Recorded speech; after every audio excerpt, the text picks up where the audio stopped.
Hi, team. Welcome to our conversation with Nicole, week number 3 in our series all about winning well-being and really being a champion for your well-being as we venture into this new season of a re-entry, both personally, professionally. Today's conversation is all about embracing change and really talking about that work-life alignment. And how do we do all of this? And Nicole, you've been so courageous in really being honest and vulnerable with us about sharing your journey. So take us through what you've learned this week as you've been juggling family, work, coming into the office, not into the office, what's winning, what's working for you and what's not. Yeah, so the biggest thing is that's happening is we're going a little bit of week to week now, which has been great. So we tried to establish a little bit of a schedule for myself. Because Carlette's been assisting me with this. Here's what we're going to do on Mondays. Here's Tuesday, Wednesday, Thursdays. Here's Fridays, and then obviously the weekend.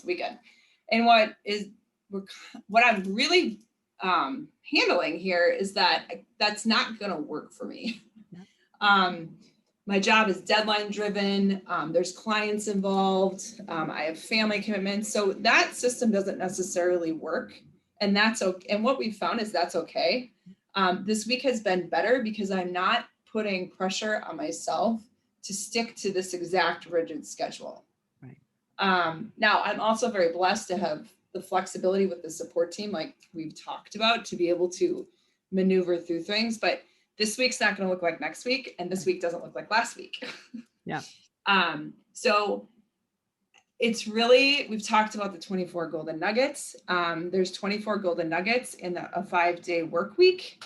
Well, actually, there's not. That's too many golden nuggets. But Well, no, there's 24 in every day. So there you 24 go. 24 in every day, right? But making the best use of those is really what's working on a week by week, being able to kind of look at that week and being able to set it up for success. That was a shift that we made actually this week. And Carlette's been on this journey with me, and I'm feeling a lot better about this. Oh, well, let's just celebrate that we got a win, Yeah, it's wonderful. So what's important about this team as we talk about it is just really that flexibility to really start to figure out what does work for you, what doesn't work for you, rather than saying, I'm gonna make it work. So this is tricky because we have to have some commitment. We have to have some determination. We're going to have to really reframe our mindset into a training mindset, because a training mindset means it's not going to necessarily feel great.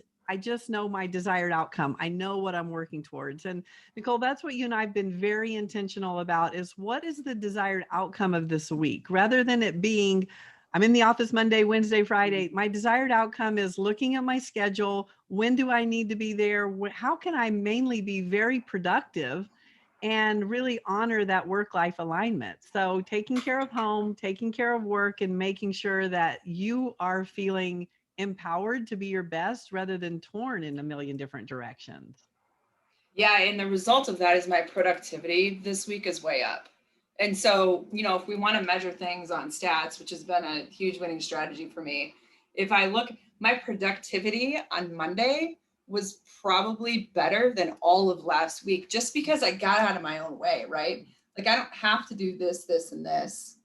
Let's prioritize and kind of make it happen. And, one of the changes, hey, I was going to come into the office on Tuesday. I was ready to go. I wasted makeup. Yeah, I hate it when that happens. Wasted a great outfit. And my day kind of went on and on and on. And I didn't miss a beat. But by 12 o'clock, I'm like, okay, well, we're just going to stay put because I'm on a roll. And once you're feeling that, don't break it up. Perfect. If you're on a roll, stay on a roll. Well, let's talk about the power of embracing change, because so many times we think just the word change is, what do I do with it? So we've learned to really go with the flow, right? Just really be intentional about what's going on today. What you just said was embracing change. You're on a roll, stick with it rather than try to change it. Let's talk about how we take the fact that we've learned how to be a really strong, we've learned what works for us at home, right? We know that we like being at home. We like not commuting. We like being able to have flexibility, not putting on makeup, not necessarily an outfit. There's some great winning strategies for being home. And that's fantastic. Let's honor that and figure that out. And how can we be a great teammate? Because we need to get our teams back together. So we need to bring what we learned about ourselves and bridge it or get it really intertwined in how to make this productivity work back at work, rather than it being just, this is what I need. Good luck, team. Like, this is my schedule. So how are we going to do the we combination for really that champion result? Yeah, so it's a couple things. It's being intentional. It's understanding, kind of what my team needs, and my team has, I say that globally too. Like my team has personal needs. Like there's challenges across the board. There's challenges with childcare. I live that as well. Mm-hmm. There's challenges with, kind of setting the schedule, making sure we're meeting deadlines, really answering to our clients. But it's really having the pulse on my team and making sure, like, let's set up this system for success. And they all know that they're not under pressure to be somewhere from 7 to 5, unless it's a need for a client or an internal customer, right? So that's key, right? So having the open mindset to just be like, okay, we might have to shift things, and they all know that and they embrace that. And it's really, really working well. Yeah. Like this is really working well because you're taking away a stress of I gotta. And we've talked about this, right? Like I've stepped back from that. Like I don't have to do that. Like really, do I have to? And we've really incorporated that into our team as well. And we're doing this, right? Yeah. I mean, even this morning, we were able to react to something. And you want to know why? It's because not everybody was in their car commuting. There you go. And So so that constant change is constant evaluation, because correct. it's not going to be the same every day or every week. No. And if I like the fact that I'm home, but if my team needs me, it's a matter of me being able to be there for my teammate rather than being about what I need. So this is going to be a real power of team. I mean, we are going to learn. I mean, it's a beautiful challenge for all of us, because if you watch our film, the way it used to be was this is the way it was going to be and you just had to do it. And we may have been performing at a 7 on a scale of 1 to 10 because emotional energy management was low. I felt like I had to, Yes. and all those components. Now having to really embrace the honor of choice and respect that I need to choose my team versus just choosing me. So Yes. this is hard. I mean, you're a great teammate because you've played softball, you've been on a champion team. How do we talk about that in life? Okay, so that's been, and we've talked about this, is really going back to embracing here's what works for the team instead of what works for me. Because what I'm finding is that what works for the team actually works for me, because you want to be on a high performing team. Right. And that's in like that doesn't mean, and this goes professionally and personally, by the way. It's, hey, if there's some delighted moments right now that are happening at home, like some of those surprising life victories that are kind of happening, like, Yeah. and if I was sticking to a rigid schedule, those things would have passed me by. Yeah. And that's one of the gifts that we're also experiencing on a personal level too. So, hey, just be in the moment. Sometimes you just need to be in the moment. So Nicole, you're in a leadership role and you have been embracing this leadership role through COVID and, somewhat, I think you've been in it, 3 to 5 years now? Yeah. Mm-hmm. So you're definitely on the journey of figuring this out. What are your words of wisdom to people that are not in leadership and they love hearing what you're saying. They love that gift that you're giving, but when they go to their boss says, no, I need you here from 9 to 5, or this is what I need. Like, how do we do this? Okay, so first and foremost is to be able to have transparent communication with your boss. Like establish that from day one. That's super, and it might not be easy day one, but you have to work through it. And you have to be able to ask for what works for you, but it cannot be an emotional ask. Because even me as a leader, if you're making an emotional ask, that doesn't necessarily support productivity Right. and how we're operating, that's a tough call for me. If you're telling me like, here,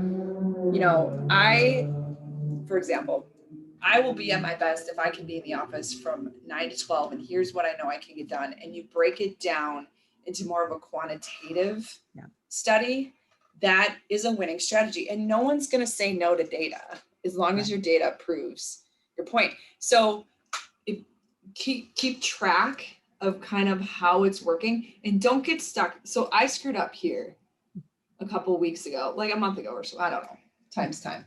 Yeah. But I was like, no, I can't do this. And it's like, well, I was telling myself I couldn't do it without looking at what was actually happening, without looking at the productivity, without looking at, hey, I made this touch. On this day, I was with my team. On this day, I connected with this person. And it took me a couple of weeks to figure this all out because I was begrudgingly like a toddler tantrum in a grocery store. I don't want to be here, but come on, like back up for a second.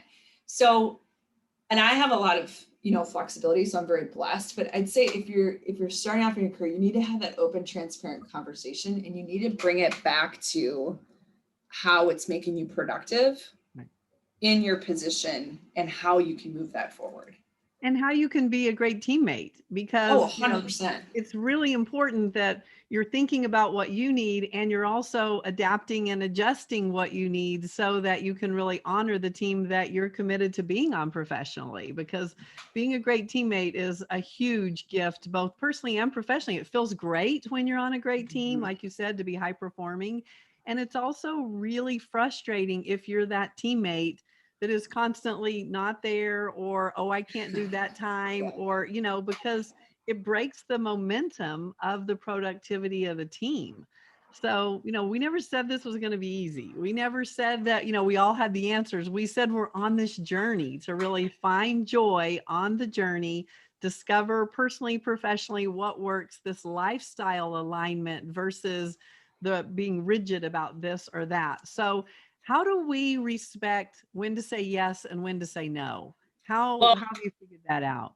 Yeah, and the key there is understand what's being asked of you and don't respond emotionally. Mm-hmm. So really respond with purpose. And, a lot of times I'll get asked to do something and I'll be like, why? But if I respond immediately, my answer's gonna be like, why? If I take a couple minutes to really reflect and understand what's being asked, two things can happen. One, yes or no, right? Mm-hmm. But the second part of it is, hey, here's a different way of doing it, or here's what I propose, or here's a solution, or what that might be. So you can get pulled in all different directions. And the other thing is too, like I've brought in a lot more flexibility. Like, hey, I'd like to have this meeting from this time frame to this time frame. If that's not a 10 for you, and it might not be, provide me with some other options. And being able to work around people's schedules like that is really I'm going through a lot of that today, but that's been a change too. I used to bang my calendar with like, bing, bing, bing, bing, bing. It didn't offer any flexibility. Right.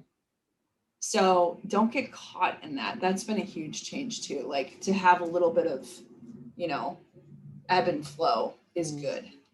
And being for each other, right? So it's a matter of like, okay, like you said, there's a window of time. Let's work through that window versus I need it in this moment, because that means I don't know what else is going on that you're having to respond to. So that makes it really difficult from that perspective. And that extra 5 minutes that it's going to take you to respond is not going to make or break you. Beautiful. Except if you're a first responder, that's a different conversation. But yes, we're not talking about that, team. So Well done. So team, there you go. It's up to you now. Nicole has shared her winning strategies. Week number 3, going through embracing change, finding joy on the journey. So thank you, Nicole. We're all coached up this week to try that flexibility, to be open-minded, open communication, and really think about how can I take care of myself and really be a great teammate and show up all about people, productivity, winning, well-being. Awesome. Thank you. Okay, cheers.